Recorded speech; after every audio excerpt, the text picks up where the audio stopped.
अस्सलाम वालेकुम। आज की वीडियो में आपके साथ शेयर करने वाली हूँ कि आलू को बॉयल करने के बाद ये मज़ेदार से निम्को आप भी घर में बना सकते हैं।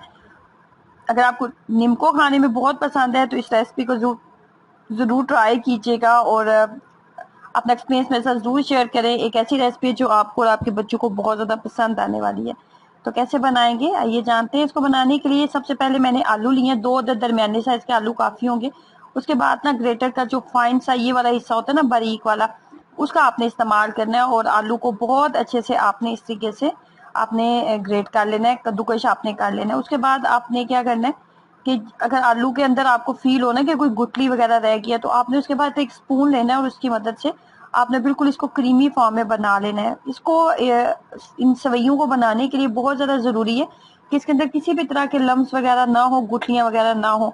इसके अंदर बहुत ही आम से मसाले जाते हैं। चाट मसाला मैंने डाला है 1 चाय का चम्मच, लाल मिर्च पाउडर मैंने डाला था, नमक डाला था और हल्दी डाली थी।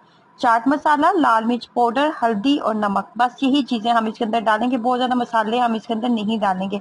अब आलू के अंदर मसाले इतनी जल्दी मिक्सअप नहीं होंगे, तो इसके लिए ना मैंने इसके अंदर तकरीबन आधा कप के करीब पानी ऐड किया था। आधा कप पानी ऐड करने के बाद ना अगर आप ग्राइंडर का इस्तेमाल करना चाहें तो आप कर ले, लेकिन पहले मैं चम्मच से इसको अच्छे से मिक्सअप कर लूंगी। उसके बाद ना हमने इसके अंदर बेसन भी ऐड करना है। मैंने तकरीबन 1 कप के करीब बेसन इसके अंदर जो है वो ऐड किया था। बेसन जो है वो इसके अंदर जितने ज्यादा ये थिक होगा ना, मिक्सचर हमारा रेडी होगा, उतना ज्यादा हमारा जो सवैयां है वो इतनी अच्छे तरीके से बनेगी। अभी मुझे लग रहा था कि मसाला अच्छे से मिक्सअप नहीं हो रहा तो मैंने मजीद इसके अंदर पानी ऐड किया था। अब यहाँ पे ना हम ना ग्राइंडर का इस्तेमाल करेंगे। मुझे लगा कि हाथ की मदद से ये इतना अच्छा फाइन नहीं बनेगा, तो फिर मैंने ग्राइंडर का इस्तेमाल किया था। ग्राइंडर के अंदर मैंने ये आलू वाला मिक्सचर भी ऐड किया था। 1 कप के करीब मैंने बेसन ऐड कर लिया था और उसके बाद ना इसके अंदर हम थोड़ा सा पानी भी डालेंगे ताकि ग्राइंडर अच्छे से चल जाए। अच्छा, आपको लगे ना कि आपका मिक्सचर सही से गाढ़ा नहीं बन रहा तो आप मजीद भी बेसन ऐड कर सकते हैं, ठीक है। मैंने अपने हिसाब से 1 कप बेसन डाला था। उसके बाद ना मैंने इसके अंदर तकरीबन 1/4 कप, 1 कप का 4th हिस्सा, चौथा हिस्सा जो होता है ना, वो आप कह लेंगे 5 से 6 खाने के चम्मच कुकिंग ऑयल भी इसके अंदर डालेंगे। 5 से 6 खाने के चम्मच कुकिंग ऑयल इसके अंदर ऐड किया था और तमाम मिक्सचर को अच्छे से मिक्सअप कर लिया था।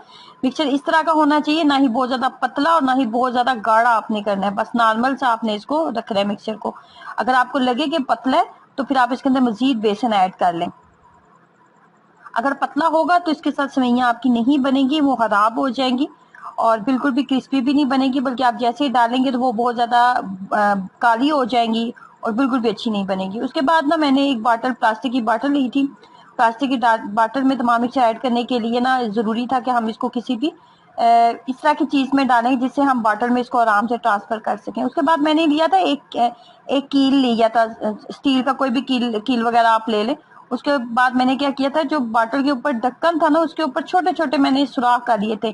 कील का इस्तेमाल करते हुए ना तो उसके साथ आप इसके ऊपर सुराख जो है वो आराम से कर सकते हैं। किसी भी नुकीली चीज को आप गर्म कर लें, प्लास्टिक के ढक्कन के ऊपर अपने जहां जितने सुराख करने हैं, जितने बारीक या मोटे सुराख करना चाहते हैं आप कर लें। मैंने बारीक सुराख किए थे, छोटा सा ढक्कन था, 6 से 7 सुराख उसके ऊपर हो गए थे।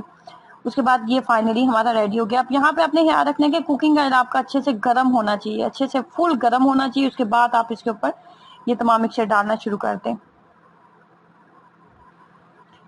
मिक्सचर बहुत ज्यादा पतला ना रखिएगा, मिक्सचर बहुत ज्यादा पतला होगा तो आपको ऐसा रिजल्ट नहीं मिलेगा।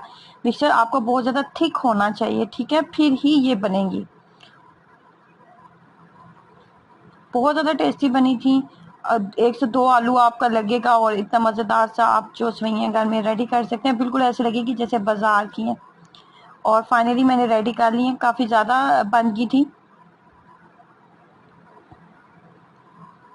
हाथ की मदद से मैंने थोड़ी सी तोड़ ली है क्योंकि मैं इसको शीशे के जार में डाल के रखना चाह रही थी, तो इसके लिए जरूरी था कि इनको थोड़ा थोड़ा तोड़ लिया जाए। इसके अंदर आप जो है मजीद भी चीजें ऐड कर सकते हैं, जैसे आपको अगर मूंगफली खानी है, मूंगफली खाने में पसंद है तो वो भी आप इसके अंदर ऐड कर सकते हैं।